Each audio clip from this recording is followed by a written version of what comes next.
नमस्कार दोस्तों, स्वागत है आप सभी का एक बार फिर से।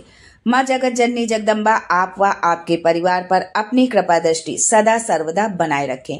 दोस्तों, यदि आप अपनी लाइफ में नया कुछ सीखना चाहते हैं और हमारे चैनल पर पहली बार आए हैं तो चैनल को सब्सक्राइब करके बेल आइकन जरूर दबाइएगा ताकि आने वाला नॉलेजेबल वीडियो सबसे पहले आपको मिले। दोस्तों, हर साल भाद्र माह के पूर्णिमा तिथि से श्राद्ध पक्ष का आरंभ होता है। इस दौरान पूर्वजों और पितरों के लिए श्राद्ध, तर्पण और धार्मिक अनुष्ठान किए जाते हैं। इस बार श्राद्ध पक्ष की शुरुआत प्रतिपदा तिथि से मानी जाएगी और 2 अक्टूबर को समाप्त होगा। हिंदू धर्म में पितृपक्ष की अवधि पितरों और पूर्वजों के लिए समर्पित होते हैं। दोस्तों, जो मनुष्य पितृपक्ष में अपने पितरों को याद करता है, तर्पण करता है, पिंड करता है, जो मर गए हैं वो कितने भी बड़े पापी थे या यूं कहें कितना भी बड़ा पापी मर गया हो, अगर उनकी संतान सुपात्र है तो उन मरे हुए लोगों को भी नरक में से निकालकर उनकी संतान इन 16 दिनों में अपने जो है देवलोक में उनको पहुंचा सकती है, भगवान तक पहुंचा सकती है। ऐसा कार्य कर सकते हैं हम लोग।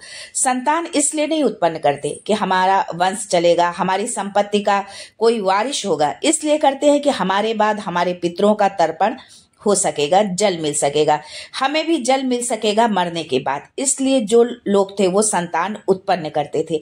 यह विषय भोग का नहीं है। भोग के लिए शादी नहीं होती, घूमने फिरने के लिए शादी नहीं होती। एक सुयोग्य संतान जिसके लिए जो है हम विवाह के पवित्र बंधन में बंधते हैं। आगे बढ़ने से पहले आपसे रिक्वेस्ट करती हूँ कि वीडियो को लाइक करिएगा, दोस्तों को शेयर कर दीजिएगा और अगर आपने अभी तक चैनल को सब्सक्राइब नहीं किया है तो चैनल को सब्सक्राइब करके बेल आइकन जरूर दबाइएगा। दोस्तों, सबसे पहले हम ये जान लेते हैं कि पितृपक्ष में क्या नहीं बनना चाहिए। ध्यान से आप इसको सुने।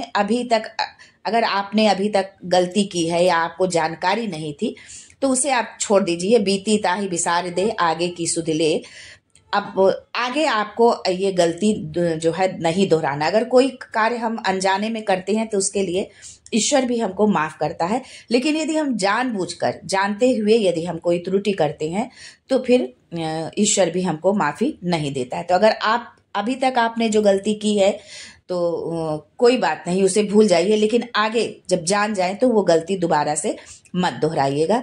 बहुत लंबी लिस्ट है, कागज पेन लेकर के बैठे और इसको ध्यान रखें क्योंकि इतना दिमाग में ध्यान याद नहीं रह सकता है जो है कि क्या क्या हमको नहीं करना है पितृपक्ष के दौरान, क्या नहीं, भोजन में हमको क्या क्या नहीं बनाना चाहिए। खास करके ये बात, राजमा, मसूर, अरहर, गाजर, कुम्हड़ा, जो सफेद कुम्हड़ा होता है जिससे पेठा बनता है, गोल लौकी, बैगन, शलगम, हींग का इस्तेमाल जो है नहीं करना चाहिए। प्याज लहसुन का इस्तेमाल ना करें।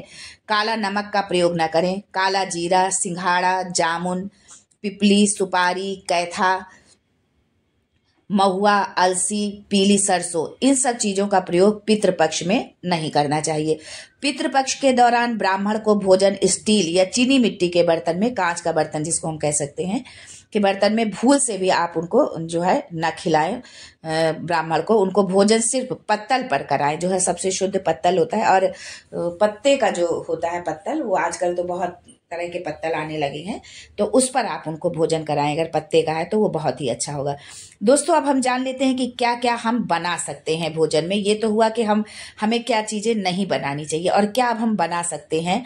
जौ, गेहूं, मूंग, धान, तिल, मटर, कचनार, सरसों, परवल, कामनी, सवा का चावल, आंवला, आम, बेल, अनार, बिजनौर, नारियल, फालसा, चिरौंजी, नीलकेतु, नारंगी, अंगूर, बेर, जंगली बेर, खजूर, बथुआ, इन चीजों में कोई एक चीज यत्न पूर्वक इन दिनों में जरूर खरीदनी चाहिए। अगर सारी चीजें तो खरीदना संभव नहीं है, लेकिन एक चीज आप कोशिश करिए कि इनमें से एक चीज खरीद करके हम जरूर घर लाएं। जो है जैसे ही आप खरीदते हैं आपके पितृ प्रसन्न होते हैं। और जो है जब भी आप इस बात का ध्यान रखें कि जब भी आप ब्राह्मण देवता को श्राद्ध पक्ष में भोजन करने आए तो जिस आसन पर ब्राह्मण देव बैठे हों, जहां पर वो बैठे हों भोजन के लिए, उसके आसपास में काले तिल अवश्य डाल देना चाहिए। काले तिल इसलिए नहीं कि ब्राह्मण देव को डराना है या उन पर कोई नजर टोटका करना है, काले तिल इसलिए कि पितृदेव को काले तिल बहुत प्रिय हैं। और एक और बात का ध्यान रखें कि जब आप पितरों का तर्पण करें तो तर्पण करते समय आपका मुख जो है दक्षिण दिशा की ओर होना चाहिए। कितने लोग होंगे जिनको पितरों को जल देना भी नहीं आता होगा। पितरों को जल देने के लिए अंगूठा और जो अंगूठे के बाद जो फर्स्ट फिंगर होती है उसका प्रयोग करना चाहिए। जहां ब्राह्मण देवता बैठकर भोजन करें वहां कुश भी जरूर डाल दे, क्योंकि पितरों को कुश और तिल बहुत प्रिय है। जिस समय आप तर्पण कर रहे हो उस समय आपकी अनामिका उंगली में या तो चांदी की अंगूठी हो, सोने की अंगूठी हो, और यदि मान लो ये कुछ नहीं है तो कुश जरूर हो। कुशा का बना बनाया भी मिलता है जो हाथ में पूजन के समय या कोई भी इस तरह के कर्मकांड करते हैं तो हम पहनते हैं, तो आप उसको भी पहन सकते हैं। अगर नहीं है तो आप कुछ तो हाथ में ले ही लें जो है, इससे जो है आपके पितृ प्रसन्न हो जाएंगे। श्राद्ध पक्ष में केले के पत्ते, मिट्टी व चीनी मिट्टी के बर्तन और स्टील के पात्र में ब्राह्मणों को कदापि भोजन न कराएं। श्राद्ध पक्ष में ब्राह्मणों को लोहे के बर्तनों में भी कदापि भोजन नहीं परोसना चाहिए, एवं लोहे की कढ़ाई में भोजन बनाना भी नहीं चाहिए। लोहा अपवित्र धातु मानी गई है, उसे पितृ स्वीकार नहीं करते हैं। श्राद्ध काल पर वस्त्र दान अवश्य करना चाहिए। अगर आप ब्राह्मण देवता को पूरे वस्त्र नहीं दे सकते हैं तो भले ही आप एक गमछा ही, तौलिया ही कुछ दें, लेकिन कुछ न कुछ वस्त्र जरूर देना चाहिए। श्राद्ध पक्ष पर दधि मंथन ना करें तो बहुत ही अच्छा होगा। ये आप अपने ऊपर कृपा करेंगे। यदि ऐसा संभव है तो जरूर ये काम आप बिल्कुल भी इस काम से जो है पितृपक्ष के दौरान आप परहेज रखिए। इस कार्य को बिल्कुल मत करिए दधि मंथन का। आज के लिए बस इतना ही। मैं फिर मिलूंगी कुछ नया, कुछ अद्भुत लेकर। तब तक के लिए goodbye and thanks for watching my video.